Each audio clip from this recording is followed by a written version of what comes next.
এখন আমরা by value function parameter নিয়ে আলোচনা করি। ধরা যাক আমাদের একটা ফাংশন আছে,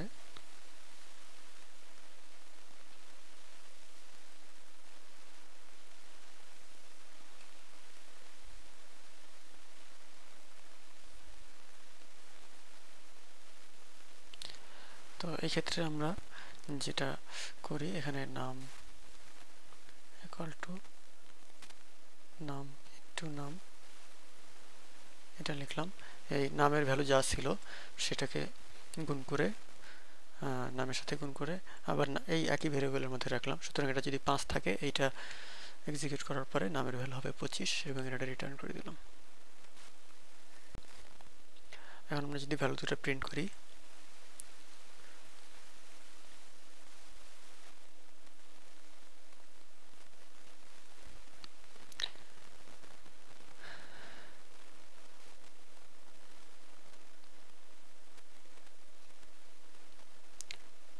n এবং r যদি আমরা প্রিন্ট করি এবং শেষ করে দিলাম, তাহলে আসলে এই প্রোগ্রামটা যখন রান করবে তাহলে দেখা যাবে যে প্রথমে n এর মান 3 হয়েছে। এখানে আমরা এখানে ভেরিয়েবলগুলো এখানে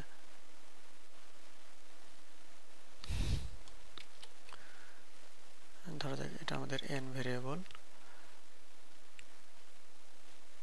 এটা আমাদের r ভেরিয়েবল এবং এটা আমাদের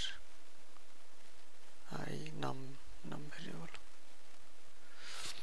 তো প্রথমে n এর মান 3 হবে, n এর মান 3 লিখলাম। এরপরে r এর মান হবে স্কোয়ার অফ n। তো এখানে এই ফাংশনটা স্কোয়ার, n এর মান 3, এটা নিয়ে এখানে যাবে। সুতরাং প্রথমে এই নামের মান হবে 3, নামের মান 3 দিলাম এবং এখানে এসে নাম ইনটু নাম, সুতরাং এই নামের মান হবে 3 ইন্টু 3 9 এবং রিটার্ন নাম। সুতরাং এখানে চলে আসবে এবং রিটার্ন ভ্যালুটা 9টা আমাদের এই r এর মধ্যে চলে যাবে, এখানে r। কিন্তু এইখানে আমাদের এই যে 3 ছিল n এর মান, এই n এর মান 3 আসলে চেঞ্জ হয় নাই, যার ফলে এখানে যেটা প্রিন্ট হবে মনিটরে প্রিন্ট হবে হচ্ছে প্রথমে n এর মান 3, তারপরে r এর মান 9, এটা এভাবে প্রিন্ট হবে।